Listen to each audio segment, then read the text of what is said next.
Oh, I got a text from my sister Amanda. I'm excited for us to go live together. It's always super fun. When you feel it's hopeless, when you think that you lost, oh, I will take your hand and we'll rise up from the dust. Oh, here we go, go, go, let us heal and grow. You won't be alone, we're unstoppable. Don't be afraid to show what we're going for. This is what we know. Hey, what's up everybody? First off, thank you so much to everyone that watched my last YouTube video.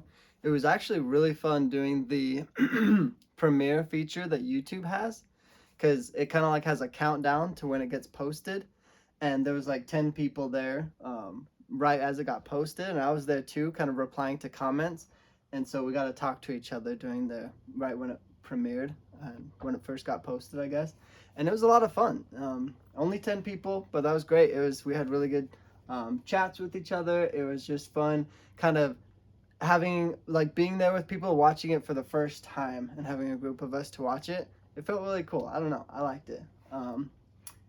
And yeah, I was thinking a little bit about what I wanted to do my next video on, and I'm thinking my next one after this one is going to be a little bit about like the updates on my life. It was going to be this one, but I was like, I'm still kind of waiting for the updates myself, so I don't have a ton to talk about, I guess. So for this one, I wanted to go over the comments that you guys had in my last video, because they were really good. I was going through and reading them, and you guys had a lot of really good thoughts and like great questions too. So I thought it would be perfect to kind of go over some of those questions that you asked and talk about them a little bit. So the first one was by Nadu Lee. I don't know if I'm saying that right, but that's kind of how it's spelled. The names are always kind of interesting, but I'll do my best to get them right. But she asked a few things in her comment. It said, how draining and hard was it to be a male in the FLDS community?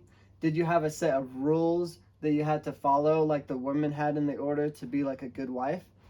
Also, do guys in the FLDS / the order do things against the rules, such as drinking, alcohol, smoking, pornography, or listening to bad music? Those are all great questions. I'll try to answer them one at a time, but I'm glad you made that difference, the FLDS / the order, because they are two different cults. I'm from the order, the Kingston group. The FLDS, I guess, is kind of like the closest similarity to what the order is like, but they are two different groups with two different leaders and slightly different rules, I would say. The big one being kind of one that I talked about in the last one. The FLDS, it's a little more common to have multiple families, like all 3 wives and their kids living in the same house, whereas the order, we live a little bit more separate and things like that. I consider the FLDS even more strict, but honestly, it's not a huge difference, but they definitely are two separate ones. Now, do guys break the rules? This one's a fun one, actually, because the answer is definitely yes. And I know if there's order people watching, they'll be like, well, only the bad ones. That may be true. I don't know. I feel like there's a lot of them, and it's really just dependent on their age. Because growing up, especially in a cult, like, you already are getting like more and more of your freedom restricted from you.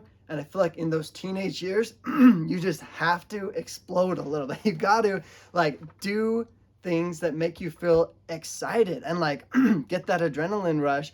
And it's true, not everyone has to, but it happens in the order. Even in a cult that's as strict as they are, it happens. And I remember my first time ever sneaking out, I was terrified. I was so scared out of my mind. I was like, oh, I'm being a bad example. I'm doing these horrible things. I feel like I'm just going to, I don't know. I'm teaching people to do things that they probably aren't the best or whatnot.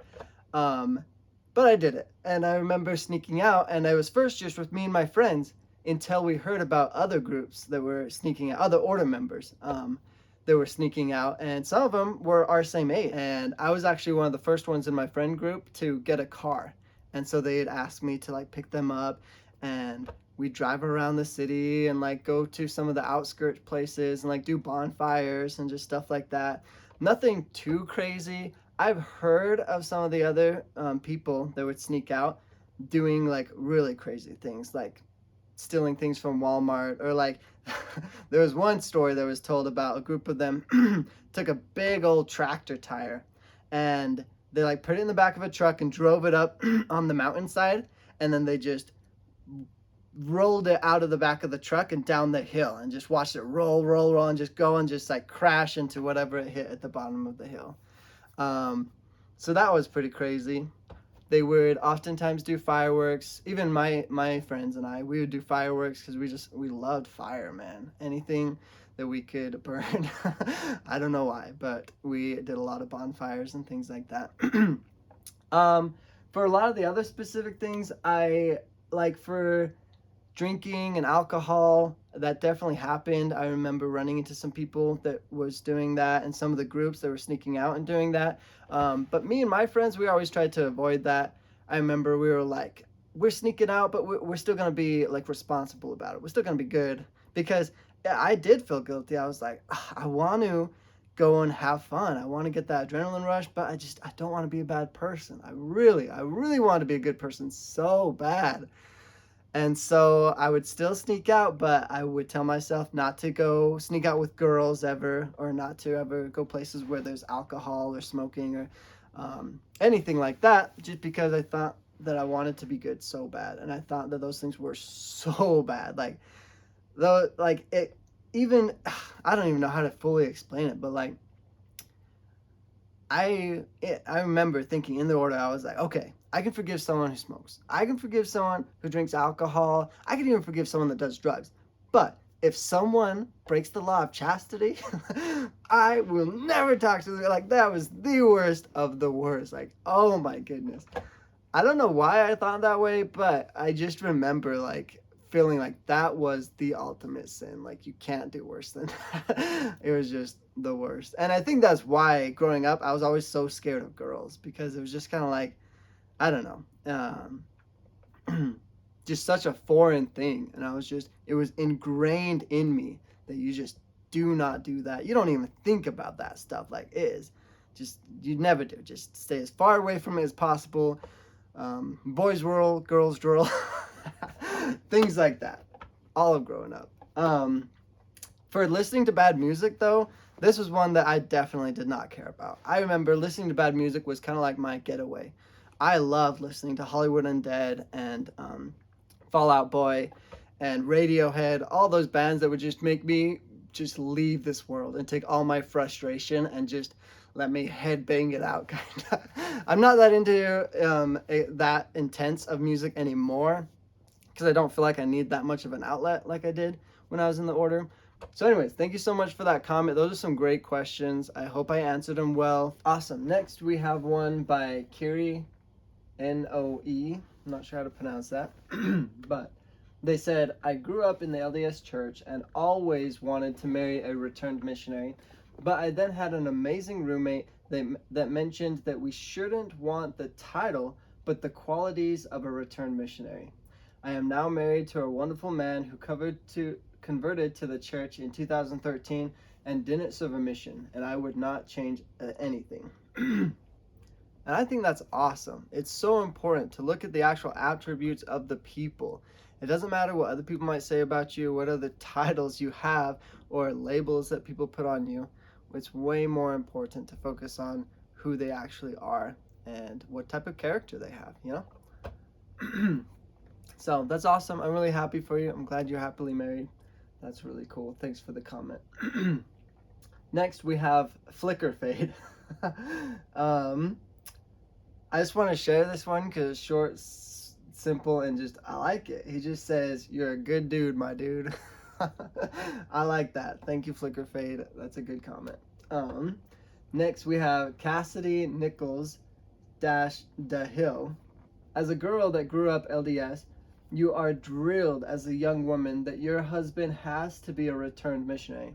We had lessons that we had to write a list of things that we wanted in a husband, and we were taught the number one thing has to be a returned missionary. Just an insight on that topic. Nice. Thanks for sharing, Cassidy, because I think that's really important. I'm glad you guys are sharing, because I only know from one perspective. I love hearing about what other people have experienced, because that's the best way for us to learn. we're all kind of here to like discuss new things and to kind of figure this out together, you know? Anyways, I think that's really cool. Thank you, Cassidy. That's a great comment. I'm super appreciative for every comment that you guys make. I try my best to either like or reply to them, or to share them and reply to them. And just like in this video, I think they give me great ideas on what to share, what to talk about. I'm really glad you guys put a lot of thought into these comments, because I think it is really fun to really discuss them and to dive deep into things that you guys want to know about as well. So please continue to comment and ask your questions, and I hope we can continue to like dive deep into them and have good discussions about them. Let me know what you guys think I should make future videos of, and what you guys want to know more about. I really do. I have a hope to be able to kind of like make it a little bit more of an interaction, kind of like tell stories about the cult and like things that happen, but to be able to put more video to it, you know, show more things that are happening, like reenact things, or do something to make it a lot more entertaining, like draw people in. But it's super hard right now, so I'm just kind of like trying to get started, trying to figure out what are the things that you guys like most, what topics to share and to really focus on, and really just go from there to figure out which stories are worth putting all that effort into, like creating something. So let me know what you guys think about that, and I hope to see you in the next video. Thanks guys, have a good one. That you lost, oh, I will take your hand and we'll rise up from the dust.